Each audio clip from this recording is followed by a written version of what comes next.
सूत्र global class में सूत्र नंबर 9 लोगस सूत्र चल रहा है। पहली गाथा का हमने अर्थ कर लिया, व्यवस्थित अर्थ किया। अब दूसरी, तीसरी और चौथी गाथा का अर्थ कर रहे हैं, जिसके अंदर 8 8 8 इस प्रकार से 24 भगवान के नाम इसमें लिखे गए हैं। दूसरी गाथा में 8 भगवान है, तीसरी गाथा में 8 भगवान है और चौथी गाथा में भी 8 भगवान है। 8 8 8 करके ये बराबर 24 भगवान के नाम है। अब इसमें नाम तो 25 है, क्या है, नाम 25 है, परंतु हमको यहाँ पर 24 भगवान के नाम ही लेना है। अब ये एक अक्षर जो है, एकाक्षरी कोश के अंदर च जो है वो भी एक शब्द है, एक अक्षर वाला शब्द है। एक अक्षर वाला शब्द कितने हैं तीनों गाथा में मिलकर के? 11 करके 11 11 11 है। 11 है तो 10 जो है, 10 का होगा ये 10 और ये ऐसा अर्थ होगा और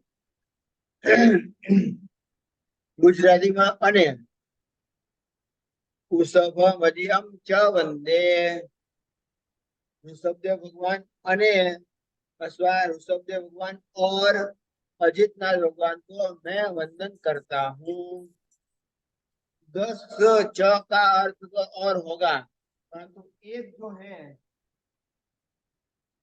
एक अथवा च का है वो करेंगे हम अथवा अथवा। ये और ये आइदर और, अथवा मतलब सुविहिम च पुष्पदंतम, सुविहिम च पुष्पदंतम, सुविधि भगवान और पुष्पदंत स्वामी ऐसे करने जाएंगे और करेंगे। चौथा अर्थ तो क्या होगा, 25 नाम हो जाते हैं, तो 25 नाम तो करना नहीं है। सुविधिनाथ अथवा पुष्पदंत स्वामी, क्या है, सुविधिनाथ हो, भगवान हो, या आप उनको पुष्पदंत स्वामी कहो, दोनों नाम एक ही भगवान के हैं। मतलब पुष्पदंत जिनका नाम है ऐसे सुविधिनाथ भगवान। तो इस प्रकार से ये च अक्षर 11 बार है, 10 बार तो और शब्द अक्षर का अर्थ करेंगे, एक बार अथवा का अर्थ करेंगे। इस प्रकार से यहाँ पर कहा है। अब यहाँ जो है वृषभ,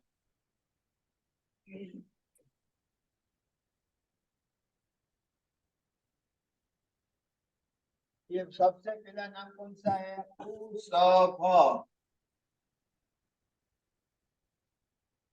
प्राकृत भाषा के अंदर ये स चलता नहीं है और प्राकृत भाषा में ये स भी चलता नहीं है। दो प्रकार के स नहीं चलते हैं, फक्त एक ही स चलता है, जिसको हम सिगड़ी का स कहते हैं, दंत्य स कहते हैं। ये दंत्य स है, ये तालव्य स है और ये है मूर्धन्य स। मतलब ये बोलते समय जीव जो है मूर्धा को लगती है और ये समय लगते हुए आपको तालव्य स बोले श। फर्क पड़ गया थोड़ा सा, श स और ये स, ये दंत्य है। ये स बोलते समय आपकी जीभ जो है दांत को लगेगी। तो ये प्राकृत भाषा में आता है, ये संस्कृत भाषा में आता है। इसलिए नाम तो हो गया ये ऊषभ, ऊषभ बना कहाँ से, तो ये जो है ऊषभ जो है उसके ऊपर से ये ऊषभ बना है। ये वृ जो है वर्षति, वर्षति मतलब बरसना, जो बरसता है, बरसना जिसका स्वभाव है, ऐसा यहाँ पर अर्थ लिया है। वर्षति इति वृषभ, वर्षति वृषभ। अब ये इसको वो हो गया, और ये श की जगह पर ये स हो गया, तो क्या हो गया प्राकृत भाषा में, वृषभ हो गया। मतलब इस प्रकार से केवल ज्ञान होने के बाद ऋषभ देव भगवान ने पहली बार देखा, भाई इतने सारे लोग दुखी है। दुखी होने का सबसे बड़ा कारण राग और द्वेष और अज्ञानता। अज्ञानता के कारण दुखी है। 1 साल तक मैंने मांगने वालों की इच्छा के आधार पर मैंने दिया, बहुत कुछ दे दिया, फिर भी मुझे लगता है कि मैंने कुछ भी नहीं दिया। कुछ भी नहीं दिया मतलब इतना सारा देने के बाद भी सभी जीव दुख रहित नहीं बने हैं। दुख रहित बनाने के लिए मुझे क्या करना पड़ेगा? दुख का सबसे बड़ा कारण जो है वो है अज्ञान। जो है अज्ञानम कु महाभयम, अज्ञान ही सर्वश्रेष्ठ प्रकार का भयंकर शत्रु है। अज्ञानता सबके अंदर अज्ञानता पड़ी हुई है, सब अज्ञान के छाये में रहे हुए हैं। तो अज्ञान को निकालना हो तो मुझे ज्ञान रूप की वर्षा करनी पड़ेगी, ज्ञान की वर्षा करनी पड़ेगी।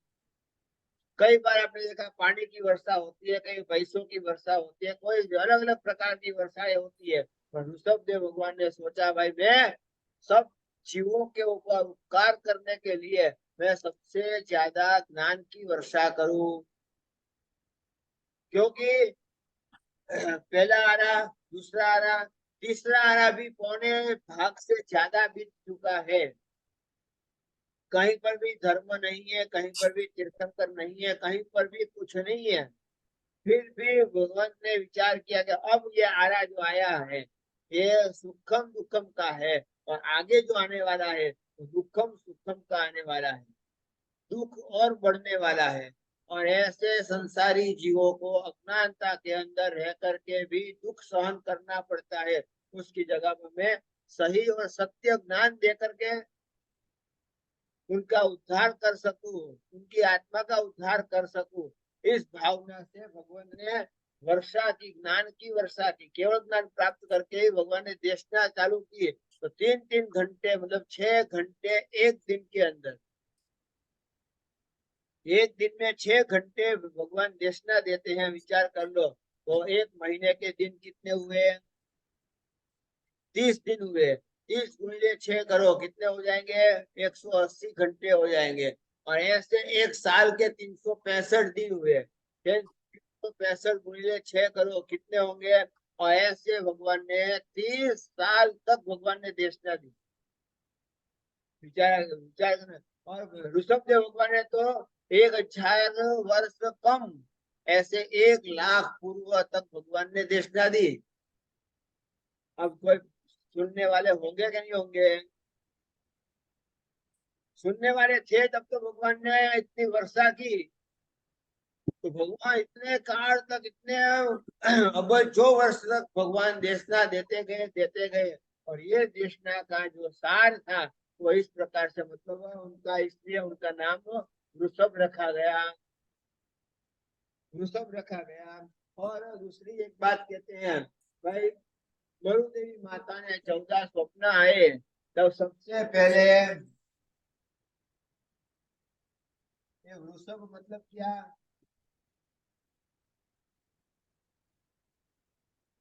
बैल, बैल देखा। पहले स्वप्न में माता जी ने बैल को देखा, इस कारण से भी इनका नाम वृषभ रख दिया, वृषभ देव रख दिया, बैलों के भी देव, इस प्रकार से नामकरण हुआ। दूसरी एक बात, ये बैल जो है वो खेत में काम करता है, बीज बोने में भी काम लगता है, खेतर खेड़ने में भी काम लगता है, सबके अंदर इनका कार्य लगता है। तो इस अवसर पे, काल में इस अवसर पीढ़ी काल में ऋषभ मतलब ऋषभ देव भगवान ने पहली बार सम्यक के बीज बोए। अवसर पीढ़ी काल पूरा समझ लो। पूरे अवसर पीढ़ी काल में सबसे पहले तीर्थंकर ऋषभ देव भगवान, और उन्होंने सम्यक के बीज बोए। अभी तक तो धर्म धर्म भी नहीं था, अभी तक तो कोई तीर्थंकर भी नहीं थे, किसी को केवल ना सम्यक दर्शन नहीं होता था। परंतु भगवान ने देशना दे करके, देशना में ज्ञान वर्षा करके, सम्यक ज्ञान की वर्षा करके सम्यक के बीज बोए। तो जैसे बैल जो है खेत में काम लगता है, वैसे ही ऋषभ देव भगवान ने लोगों के आत्मा के ऊपर उपकार करने के लिए उनकी आत्मा में सम्यक के बीजारोपण किया, सम्यक दर्शन का बीजारोपण किया। इस प्रकार से इसीलिए भी उनका नाम ऋषभ रखा गया। क्या आया? इसलिए भगवान का नाम ऋषभ रखा गया। और इसके बाद में जो है दूसरे भगवान आते हैं। अब ये स और ये हो गया भम, भम, और बाद में आएगा ये लिखू, ये निकाल करके ये लिखू। मजियम लिखना सही है कि अजियम लिखना सही है? मजियम म भम, अजियम के मजियम? मजियम अजियम। हाँ, जी। ये म जो है यहाँ ऊपर चला गया है, ये आधा म ऊपर चला गया है और आधा म चला गया तो ये अजियम हो गया। पर ये आधा म यहाँ लाएंगे तो ये क्या हो जाएगा, म पूरा हो जाएगा। क्या है? तो द्वितीय विभक्ति है, द्वितीय विभक्ति के अंदर ये म आया तो ये विभक्त्यंतम पदम, विभक्ति का अंत हो गया तो ये पद बन गया।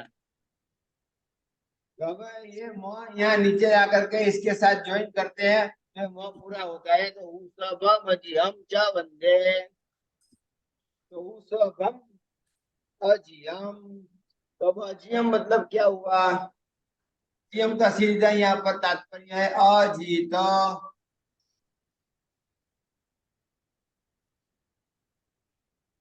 अजीत प्लस जीत, जिसको कोई जीत नहीं सकता है, जिसको कोई जीत नहीं सकता है वो अजीत है। मतलब जिससे सब कोई हार जाते हैं, जिसके पास में किसी की कोई भी ताकत चलती नहीं है, तो बाह्य शत्रु भी उससे हार गए और आभ्यंतर शत्रु को भी हरा दिया। बाह्य शत्रु में जो भी दूसरे शत्रु थे उनको भी हराया, और आभ्यंतर शत्रु में क्रोध मान माया लोभ राग द्वेष काम वासना वगैरह थे उन सबको हटा दिया। और सबसे बड़ा दुश्मन कौन है? कर्म है, कर्म को भी हटा दिया, कर्म के ऊपर भी जीत प्राप्त कर ली, तो कर्म भी अब भगवान को हरा नहीं सकता है। ऐसे अजियम अजितनाथ भगवान हुए।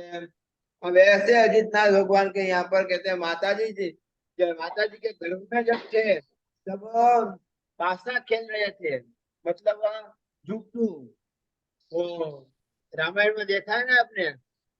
नहीं, महाभारत में। चौपट हाँ, चौपाट, चौपट। गुजरात में चौपाट कहते हैं। बाकी जैसे पासा फेंक करके जो खेल खेलते थे, तो माता जी भी वहां पर खेल खेलती थी। हाँ, विचार कर लो उस जमाने में कैसे खेल खेला जाता था। परंतु होता था ये कि कोई इनको जीत नहीं सकता था। तो वह पासा फेंकती थी, वही ऐसे ऐसे ही आश्चर्य कारक पासा पड़ता था और सामने जीत ही मिलती थी। मतलब माता जी ने कहा भाई ये किसी में मेरी बुद्धि तो चलती नहीं है, मुझे इतना कुछ पता नहीं चलता है, ये जिस किसी का प्रभाव हो, तो मुझे लगता है मेरे गर्भ में रहे हुए बालक का प्रभाव है, जिसके कारण मुझे इतनी बुद्धि मिल रही है और मुझे इतनी जीत मिल रही है, मुझे कोई हरा नहीं सकता है। इसलिए ये बालक का जब जन्म होगा, तब इनका नाम हम अजित रखेंगे। देखो, कोई बुआ यहाँ पर आती नहीं है, किसी ने यहाँ पर आकर के नामकरण किया नहीं है। ये नामकरण संकेत के आधार पर ही नामकरण होता है, बिना संकेत से नामकरण होता ही नहीं था। ये संकेत के आधार पर ही नामकरण होता था। इसलिए यहाँ पर कहते हैं कि इस प्रकार से भगवान का नाम अजित रखा गया, तो ये अजित हो गया। अब इसके बाद भी जो आता है, ये आया संभवम और अभिनंदन, अभिनंदनम, क्या है? संभवम। अब संभवना दोपहर का नाम आया। संभव का मतलब क्या? शक्यता। शक्यता मतलब अब जिसकी शक्यता न हो वैसा कोई कार्य हो जाए, जिसकी कल्पना भी न की हो कि ऐसा कार्य हो जाएगा, फिर भी कार्य पूरा होता है, तो असंभव को संभव करने वाले ऐसे संभवना भगवान। संभवना भगवान जब गर्भ में बधारे थे, च्यवन होने के बाद दुकाल पड़ा, अकाल पड़ा, और इतना जबरदस्त अकाल पड़ा हुआ है कि जिसकी कोई कल्पना नहीं कर सकते हैं, और इतने लोग मरते जा रहे हैं, फिर भी राजा भी परेशान है, रानी भी परेशान है, और गांव के सब लोग परेशान है। विचार करते क्या होगा, बारिश की कोई संभावना लग नहीं रही है, अनाज मिलेगा कि नहीं मिलेगा, हमको पेट का खड्डा भरने के लिए खाना मिलेगा कि नहीं मिलेगा। ऐसी परिस्थिति में चारों तरफ तपास करवाते हैं, पर सब जगह पर अकाल पड़ा हुआ है, कहीं से अनाज आने की शक्यता नहीं थी। परंतु माता जी के गर्भ में रहे हुए बालक के प्रभाव से 500 गाड़ा भर करके अनाज वहां पर आता है, एक साथ में 500 गाड़ा भर करके आता है, और सबको बांट दिया जाता है। तो सबके मुंह से एक ही बात निकली, ये असंभव का संभव किसके कारण हुआ? क्योंकि संभवनाथ भगवान के कारण हुआ, माता के गर्भ में आए हुए बालक के कारण हुआ है। मतलब माता जी ने कहा ये ऐसा ऐसा जो मुझे लग रहा है, जब इस बालक का जन्म होगा तब मैं उनका नाम संभव कुमार रखूंगी। 13 दिन होने के बाद अपने रिश्तेदारों को बुलाया है और गांव जने को बुलाया है, सबको भोजन वगैरह करवाया है, क्योंकि ये ईर्ष्या द्वेष का कारण बन जाता है। किसी के घर में लड़के का जन्म हुआ मतलब ईर्ष्या द्वेष का कारण बन जाता है। इसके घर में लड़का हुआ, मेरे घर में लड़का नहीं होता है, तो थोड़ा सा ईर्ष्या द्वेष होती ही है। इसलिए सब कहते हैं क्या, बेटा आया ने मुंह मीठा करा दो, बेटी आती है तो, बेटी आई तो मुंह बिगड़ता है, बाप रे कहाँ ये आ गई। वरना ऐसा नहीं होना चाहिए, कुछ भी हो कैसा भी हो, बेटा आया तो खुश होना नहीं है, और बेटी आई तो दुख होना नहीं चाहिए। कैसे भी हो उसको संभाल संभाल लेना जरूरी है। तो बेटे के कारण सबको बुलाया 13 दिन के बाद, और 13 दिन के बाद में माता जी सबके बीच में खड़े हुए और कहा, मेरे घर में जब से ये बालक था तब से मुझे ये संभावना नहीं लग रही थी, परंतु तो गाड़ी एक साथ में आई, इसलिए मैं इस बच्चे का नाम जो है, इस बालक का नाम जो है, मैं संभव कुमार जाहिर करती हूँ। मतलब थोड़ी जोड़ी पीपड़ पान खइए पाड़ियो संभव नाम, ऐसा कुछ रिवाज नहीं था। संकेत के आधार पर ही सब भगवान के नाम रखे गए हैं। इसलिए खास करके ये संभालना समझना जरूरी है। दूसरा एक जो है यहाँ पर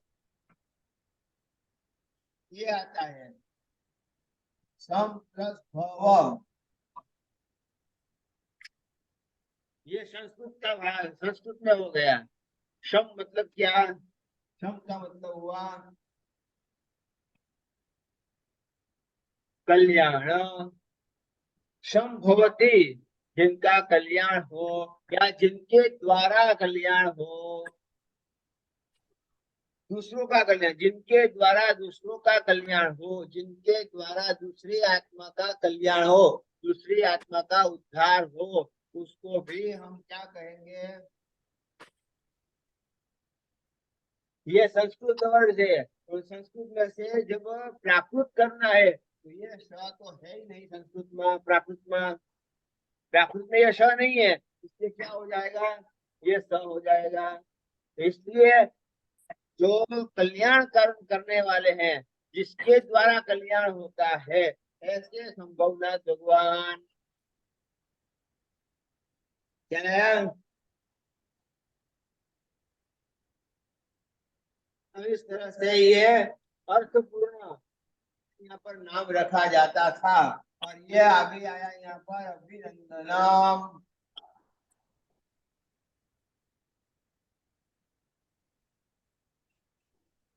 अभिनंदनम मतलब अभिनंदन, कोई पास होता है तो अभिनंदन देते हैं।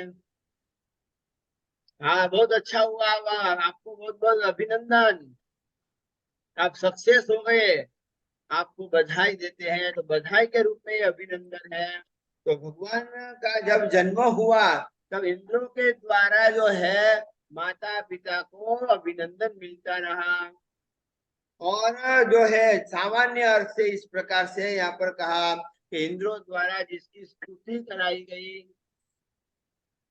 इंद्र द्वारा जिसकी स्तुति कराई गई और इंद्र द्वारा जिसको अभिनंदन मिलता रहा, ऐसे अभिनंदन माता के गर्भ में रहे हुए बालक का नाम 13 दिन के बाद में माता जी ने ये ऐसा ऐसा नाम रखा, अभिनंदन ऐसा नाम रखा गया। अब इस प्रकार से कहते हैं यहाँ पर ये आया सुमहिम। सुमहिम मतलब सुमति। सुमति, सुमति को इस प्रकार से तोड़ेंगे, सुपरस्मति, सुप्लसमति, सुमति, सु, सुष्टु मतलब अच्छी, अच्छी जिसकी बुद्धि है, अच्छी बुद्धि जिसके पास में है उसको कहते हैं सुष्ठु, सुबुद्धि, सुमति। और इस प्रकार से हुआ ऐसा कि माता के गर्भ में जब बालक था तब माता जी बड़े बड़े विवादों को सुलझा देती थी। मतलब जो राजा, नगर सेठ और मंत्री वगैरह जो जिस विवाद को नहीं सुलझा सकते थे, उसके लिए माता जी के पास जाते थे और माता जी को पूछते थे, माता जी आप कुछ बोलो, आपके बिना ये सुधरने वाला नहीं है, ये विवाद और बढ़ता जा रहा है, इस विवाद का निराकरण करो।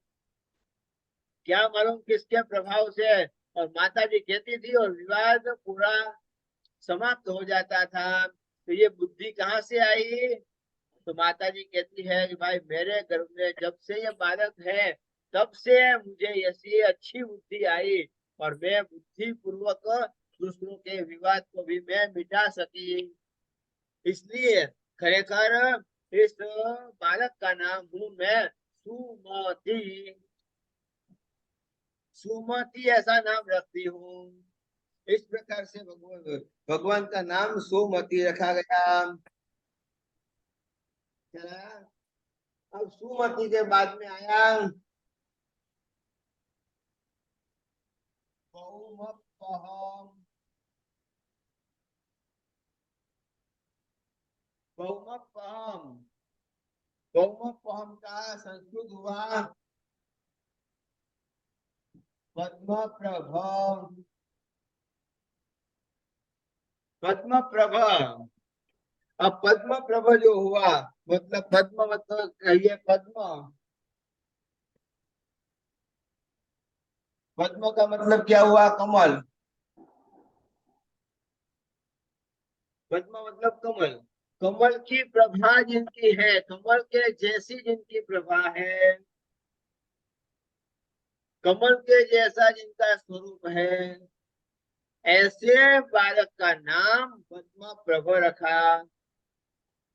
दूसरी एक बात, जब माता के गर्भ में बालक था तब माता जी को कमल की शैया में सोने का एक दोहला उत्पन्न हुआ। अरे चद्दर की गादी में तो सब सोएंगे, मुझे तो कमल की सैया चाहिए, कमल की सैया में मैं आराम से सो सकूं। इस तरह से करते हुए जो दोहला उत्पन्न हुआ, उस दोहले के आधार पर माता जी ने बालक का नाम पद्म प्रभ ऐसा रखा। क्या रहता है ने? आज की माताओं के दोहला जो सुनने जाए, बोलने जाए तो आश्चर्यचकित लगे। क्या नाम रखना, होटल कुमार रखना कि बार कुमार रखना कि क्या रखना, कि माथेरान महाबलेश्वर रखना कि ऊटी रखना, कहाँ कहाँ जाने के और कैसे कैसे दोहले उत्पन्न होते हैं भाई। आज के वर्तमान की माताओं का बात छोड़ो, यहाँ पर तो भगवान की माता ने जो उत्पन्न हुआ, दोहला उत्पन्न हुआ, जैसे भाव उत्पन्न हुए, जैसे संकेत हुआ, उस संकेत के आधार पर माता जी ने बालक का नाम रखा। क्या आया? पद्म प्रभा। पद्म प्रभा के बाद में आया सुपासम। सुपासम का संस्कृत हुआ पार्श्व।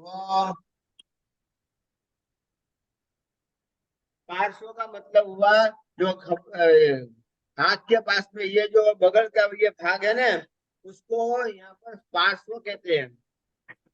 पार्श्व शूल बोलते हैं, मालूम है आपको? पार्श्व शूल मतलब क्या? यहाँ से यहाँ तक का जो दर्द होता है उसको पार्श्व शूल बोलते हैं, मतलब पार्श्व में वेदना।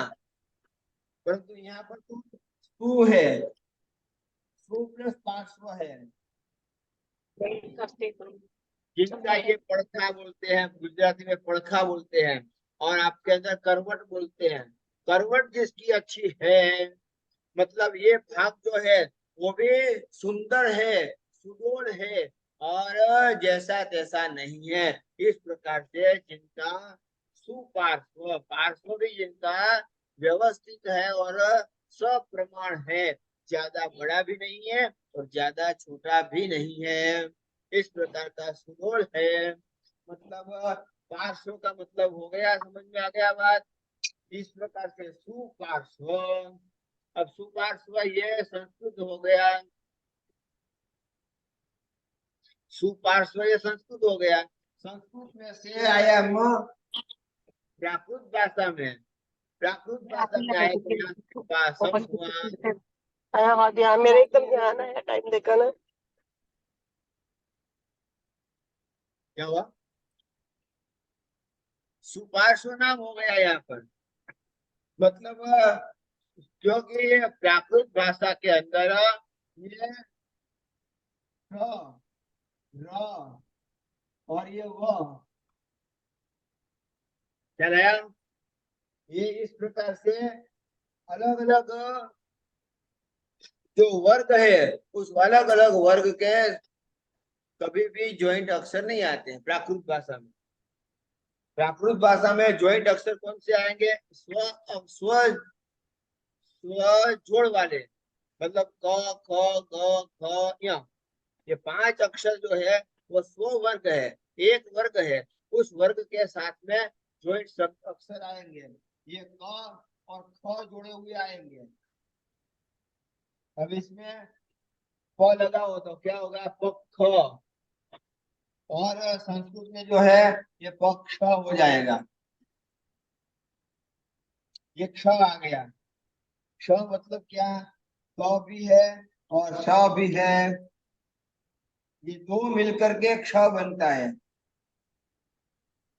तो क जो है क वर्ग का है और श जो है स वर्ग का है, दोनों अलग अलग वर्ग के हैं, और इसलिए ये अक्षर न आते हुए ये अक्षर आया। क और ख दोनों एक ही वर्ग के हैं, एक ही वर्ग के अक्षर पे ज्वाइंट आ सकते हैं, तो ये बोलना आसान है। संस्कृत करते हैं, संस्कृत से भी प्राकृत भाषा बोलना आसान है, सरल है, और संस्कृत भाषा बोलना कठिन है, क्योंकि ये दंत्य के साथ में औष्ठ्य भी आता है, और औष्ठ्य के साथ में कोई भी अक्षर या ज्वाइंट आ सकता है। इसलिए यहाँ पर पार्श्व शब्द न आते हुए यहाँ पार्श्व ऐसा शब्द आया। पार्श्व में यहाँ पर ये अलग अलग स है, और इसमें यहाँ पर पासम। अब ये पार्श्व पार्श्व बोलना आसान है कि सुपासम बोलना आसान है? उच्चारण की दृष्टि से देखा जाए तो सुपासम बोलना आसान है, बिल्कुल आसान है। इसीलिए तीर्थंकर भगवंत प्राकृत भाषा में देशना देते हैं। प्राकृत का मतलब क्या? ओरिजिनल, स्वाभाविक, स्वाभाविक भाषा में वो इस प्रकार की देशना देते हैं। इसलिए आगम शास्त्र वगैरह जो है वो प्राकृत भाषा में लिखे गए हैं। बाद में जैसे जैसे विद्वत्ता बढ़ती गई, और विद्वत्ता के कारण प्राकृत भाषा का इन लोगों ने टीकाकरण किया, या चूर्णी बनाई, या निरुक्ति बनाई, वो सब जो है संस्कृत भाषा में बनाया, संस्कृत भाषा में बनाया। क्योंकि संस्कृत भाषा और प्राकृत भाषा में थोड़ा सा अंतर जरूर है। संस्कृत भाषा में बहुत सारे जोड़ाक्षर बन सकते हैं, प्राकृत से भी ज्यादा जोड़ाक्षर बन सकते हैं। इतने प्राकृत भाषा में जोड़ाक्षर नहीं बनते हैं, तो इसमें जो जोड़ाक्षर बनते हैं तो इसके कारण जो है उतने ही ज्यादा अर्थ निकल सकते हैं। इसलिए प्राकृत से भी संस्कृत कठिन होते हुए भी, बोलने में भी कठिन होते हुए भी, उसकी ब्यूटी, उसकी जो उच्चार पद्धति है, और जिसको भी जीभ अटकती हो, जीभ बरोबर बोल न सकती हो, तोतड़ापना हो, उसको संस्कृत में ही सिखाना चाहिए। संस्कृत की जो आप इनको प्रैक्टिस कराओगे तो धीरे धीरे धीरे धीरे उनके शब्द जो है, उच्चारण जो है वो एकदम स्वस्थ स्पष्ट हो जाएंगे। तो ये हुआ सुपार्श्वनाथ। सुपार्श्वनाथ के बाद में आए ये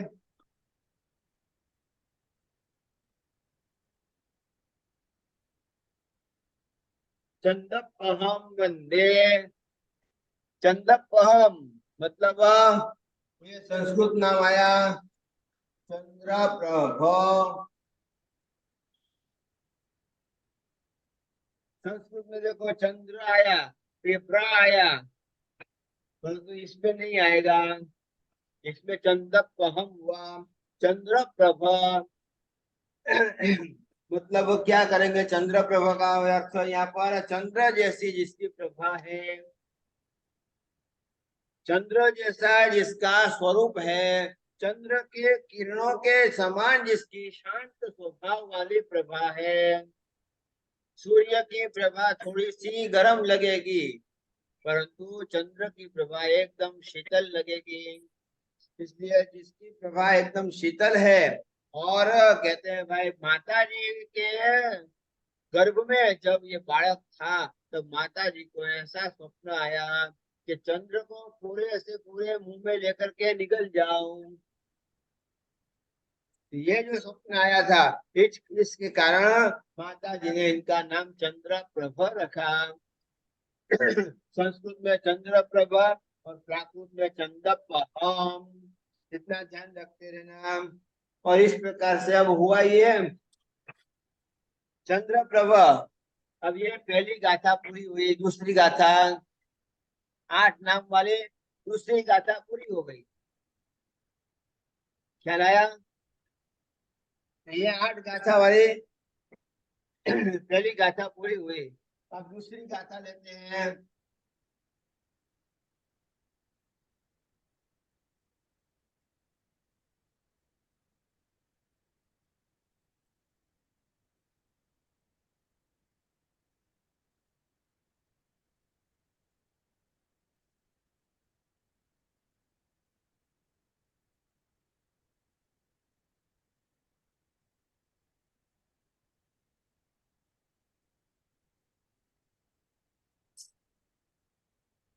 उपदंतम सुविहिम च उपदंतम सुविहिम सुविहिम का हुआ यहाँ पर सुविधि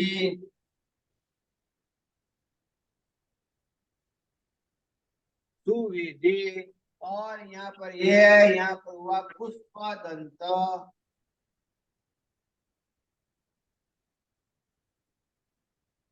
पुष्पदंत अब ये पुष्पदंत जो हुआ मतलब ये सुविधिनाथ भगवान का ही दूसरा नाम है। तो ये सुविधिनाथ नाम तो मेन नाम तो सुविधि है। सुविधि नाम रखने का कारण क्या है? सु प्लस विधि। ये जब बालक गर्भ में था तब माता जी को अच्छी अच्छी विधि करने का मन होता था। आज मैं सामायिक कर लूं, स्वच्छ विधि से, एकदम निर्मल विधि से मैं सामायिक कर लूं, पूजा सेवा करने जाऊं, चैत्य वंदन करने जाऊं, देव वंदन करने जाऊं और वो भी विधि पूर्वक मैं ये सब कुछ करूं। अच्छी से अच्छी विधि करने का इनको मन होता था, इच्छा होती थी। इसलिए माता जी ने निर्णय लिया कि जब इस बालक का जन्म होगा तब मैं उनका नाम सुविधि ऐसा रखूंगी। है ना?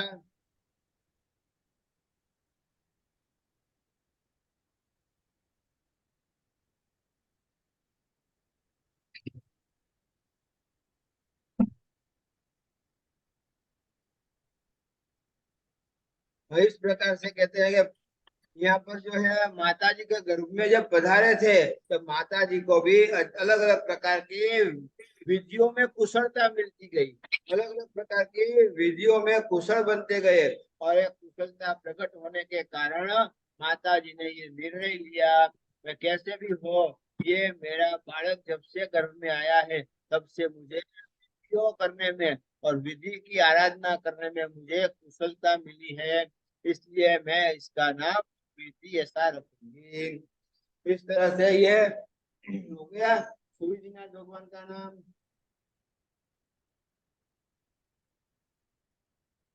अब उसके बाद में आया सिंहल।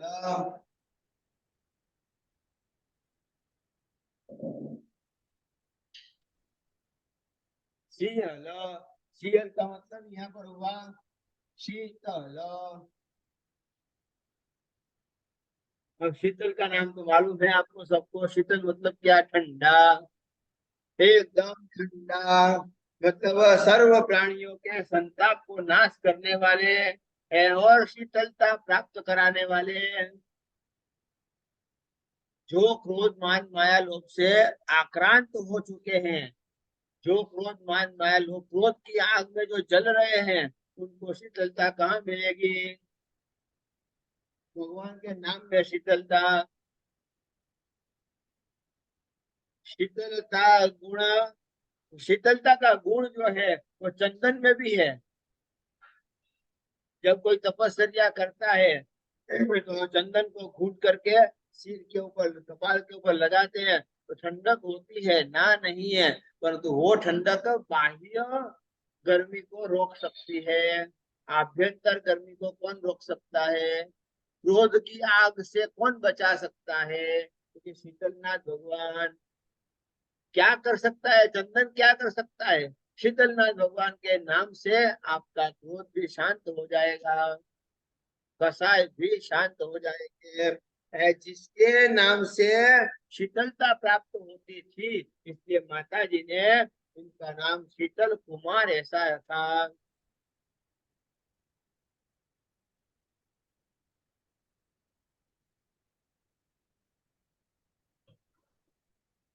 और दूसरी एक बात ऐसी यहाँ पर लिखी है कि पिताजी को पित्त की गर्मी बहुत बढ़ गई थी, बहुत ही पित्त का प्रकोप हो गया था और पूरे शरीर में दाह हो गया था।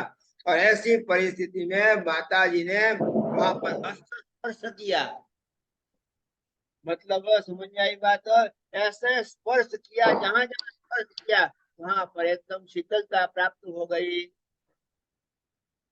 तो माता जी ने कहा मैं तो कुछ नहीं कर रही हूँ, ये खरेखर तो मेरे गर्भ में रहे हुए बालक का प्रभाव है कि आपको शीतलता मिल रही है। और आपका पित्त का प्रकोप धीरे धीरे कम होता जा रहा है। जिसको पित्त बढ़ता है उसको गर्मी बढ़ेगी। जैसे उन्हाड़ा आया मतलब गर्मी की सीजन आई, समर सीजन के अंदर उसको चक्कर भी आ सकती है, वो धूप सहन नहीं कर सकता है। दोपहर को 12 बजे 1 बजे उनको धूप में बाहर निकलना हो तो 1000 बार विचार करना पड़ेगा। ऐसी परिस्थिति में पित्त का प्रकोप शांत करने के लिए माता जी ने पिताजी को स्पर्श किया और स्पर्श करते ही शीतलता का अनुभव हुआ। तब जाकर के माता जी ने निर्णय लिया, माता और पिता ने दोनों ने मिलकर के निर्णय लिया कि गर्भ में रहे हुए बालक का जब जन्म होगा तब उनका नाम हम शीतल कुमार रखेंगे। अब विचार कर लो कैसे कैसे संकेत मिले हुए हैं और संकेत के आधार पर ही नाम रखा गया है। बिना संकेत से एक भी भगवान का नाम रखा नहीं गया है। और वहां पर कोई भुआ आती नहीं है, कोई आते नहीं है, कोई दूसरे वहां पर नामकरण करते नहीं है। तो ये संकेत के आधार पर, दोहले के आधार पर ऐसा ये नाम यहाँ पर रखा गया है। और इस प्रकार से ये शीतलनाथ भगवान हुए। अब कौन आएंगे?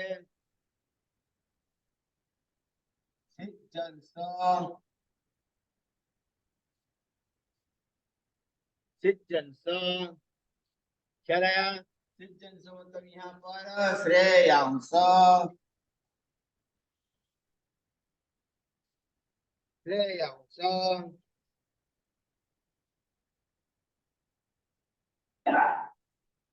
अब यहाँ पर श्रेय, श्रेय का मतलब क्या करेंगे? कल्याण,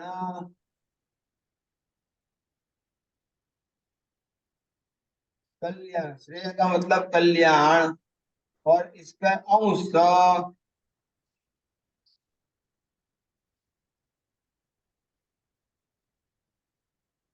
अंश का मतलब क्या करोगे? शोल्डर, सभा, सभा कहो, आप शोल्डर कहो, जो भी आपको कहना है। ये शोल्डर जो है उसको अब भगवान के ये जो शोल्डर जो थे वो कल्याणकारी थे। मतलब क्या? अहंकार नहीं था और बिना अहंकार से दूसरों के कल्याण के लिए अपनी शक्ति के उपयोग करते थे, अपने शक्ति का उपयोग करते थे। इसलिए यहाँ पर श्रेय के अंश, ऐसा श्रेयांश नाम रखा गया है। और यहाँ कहते हैं कि भाई कैसे भी हो पर देवाधिष्ठित शैया को माता ने उपभोग किया।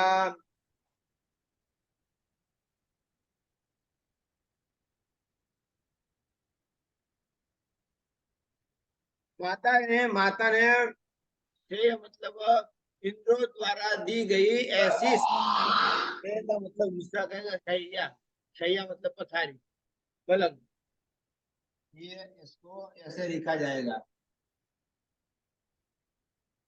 शैया, शैया मतलब पलंग, बिछाते हैं ना, उस पलंग को यहाँ शैया कहते हैं। तो ऐसी श्रेय, श्रेय कल्याणकारी ऐसी श्रेया जो थी, शैया जो थी, वो माता जी को पसंद पड़ी और माता जी उसके ऊपर आराम करने लगे।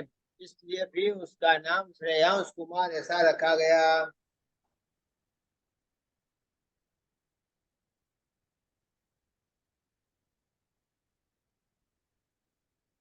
अब आया क्या?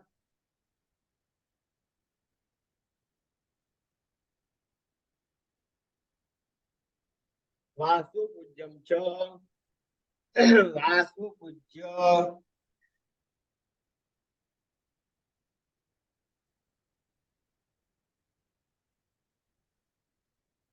वासु पूज्य।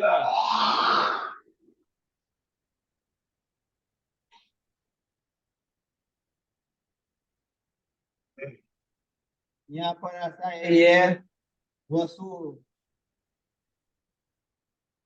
वसु जाति के देव है, देवलोक के अंदर वसु जाति का जो देव है उस देवों के द्वारा तू जीत। ये वसु बाद में ये आया, ये पूज्य वसु जाति के देवों द्वारा जो पूजनीय है, इसलिए माता जी ने ये भगवान का नाम वासु पूज्य रखा।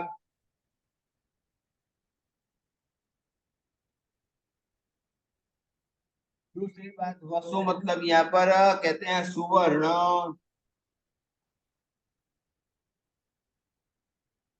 वसु मतलब सुवर्ण।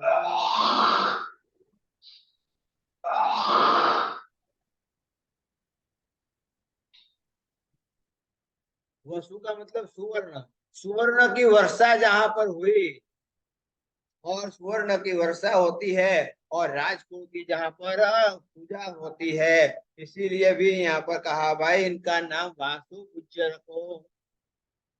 दूसरी एक बात, वसु उनके पिताजी का नाम है, वसु उनके पिताजी का नाम है, वसु पूज्य राजा के पुत्र।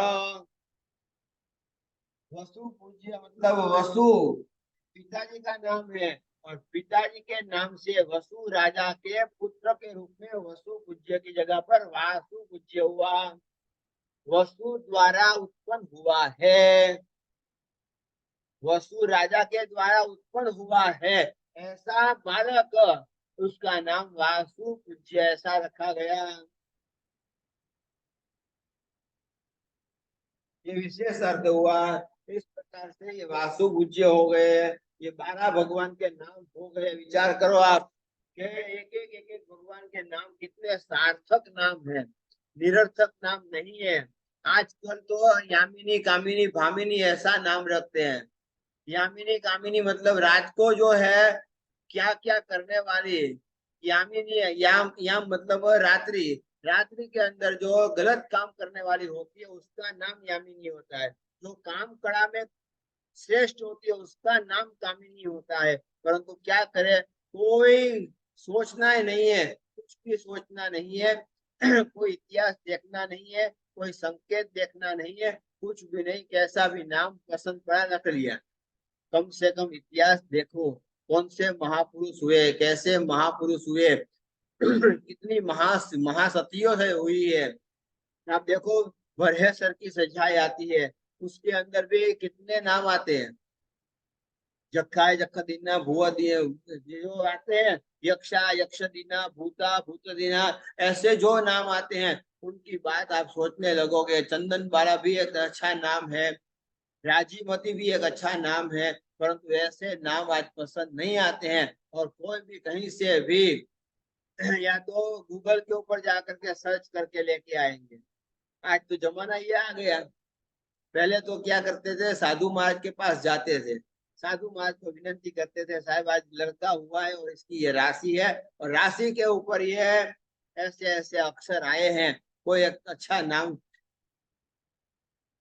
तो साधु महाराज भी अपना दिमाग लगाते थे और भूतकाल के अंदर जाकर के कोई महापुरुष का अच्छा नाम ढूंढ करके देते थे। परंतु आजकल साधु महाराज भी नहीं, साध्वी जी महाराज नहीं, सबसे बड़े गुरु हो गए हैं गूगल।